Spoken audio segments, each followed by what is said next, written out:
You guys, it's late. That means this is an After Dark podcast, an unexpected one. It's unexpected even by me. Was not planning on it. Truly didn't want to do it. All day I thought, you know what? I see those buttons are being pressed. You guys are asking for more. I'm not going to give it to them this time. I'm going to keep them wanting me. But guess what? Sometimes you read a book late at night and you go, oh shit, I do need to read to these guys. How you doing, you guys? I'm Robin. This is me reading stuff. The old voice is sounding slightly different. That's because it's late. People are sleeping around me. I'm going to pretend like I can hear it in my voice. I'm kind of sounding like we're all living in a dorm together or something. And I've woken up in the middle of the night. I need a nighttime snack. And I see you guys in the Commons area watching Felicity late at night. Why do I keep saying late at night? We get it. It's 1:08 a.m. as I'm recording this. You guys, I'm feeling good. I've accomplished a lot in the last week, both personally and professionally. And I don't mean accomplished like I didn't win a prize. I just finished things I set out to finish, and I feel like I did them well. It's that simple. And I'm feeling strong. I'm feeling slow moving in a good way, slow and steady. I'm feeling brave. I'm feeling focused. Ding dong ding. What is this? I've never used this song. This was my, I kind of quickly went through my playlist of all of my royalty-free music. And this was the mood I felt, and you're experiencing it with me. But the music is now over. So it's time to, let me finish that thought. So I'm feeling brave and accomplished, slow, pretty calm for somebody with a lot of caffeine in their body, even at almost 2 a.m. I just turned 1:08 into almost 2 a.m. That's a stretch. That's how I do. That's how I'm conservative with my money, by the way. Let's say I have $200. To me, that's $20. I've been that way since I was a kid. It's kind of a good way to go about your business, though, honestly. You know, another thing that I've always said is, if you're on time, you're late. I'm like at least 30 minutes early to everything. And it's not like I walk in and annoy people early for appointments or friendship dates. I cruise around the town. I locate where I'm going. I see that I'm there and that it's going to be no problem to walk into that place on time. But then I go and I park somewhere and then I read a book. And what's the problem with that? Nothing. It's wonderful. You basically, by being early, you are giving yourself the gift of a little mini break in your life. Okay, so tonight, you guys, I've got coconut oil on my face. I've got a headband on. I look terrible because I was going to bed. And I have not taken a bath in ages. But my mom, hello, Wendy O'Neill. Thank you, Wendy. She sent me some Epsom salts that her friend Karen made. So thank you, Karen. Those were really awesome. I felt like I wanted to use those. And if you've got any sore muscles or bones, you put Epsom salts in your bath. I don't like the word Epsom, though. It doesn't seem like it should be that. It should be Epsom with an N. Why does it seem like the M's weird? Well, anyway, so I was reading this book that my dear friend Stephanie gave me, and it is called Night Mail, Selected Poems by Novica Tadić. Let me read to you about Novica Tadić. Novica Tadić was born in 1949 in a small village in Montenegro, but has lived most of his life in Belgrade. He is the most respected poet of his generation, and in his originality, the true descendant of that other great Serbian original, Vasco Popa.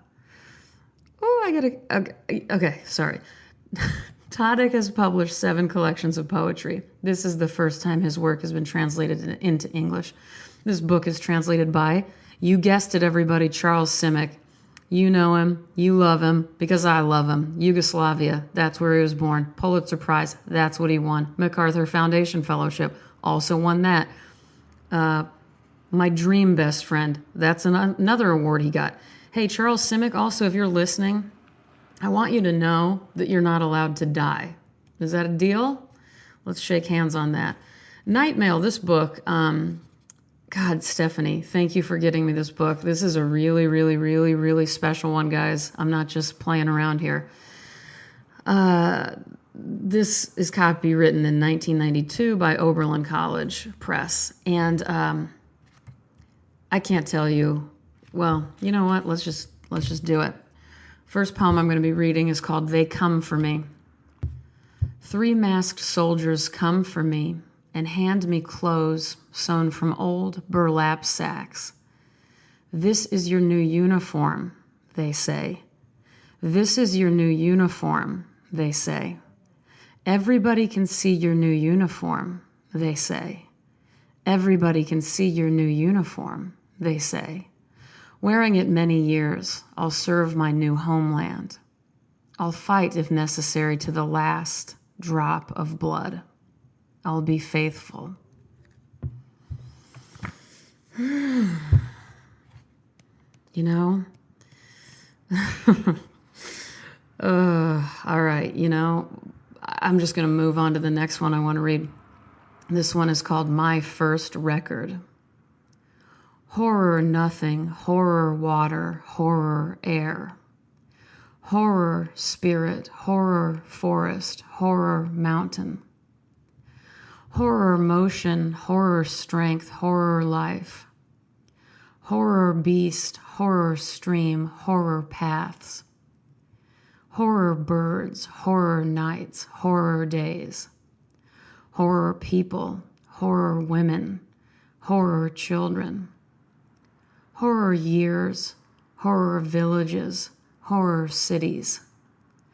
Horror objects, horror tools, horror weapons. Horror books, horror gadgets, horror stars. Horror demons, horror angels, horror gods, horror. Huge horror, infinite horror, impossible horror.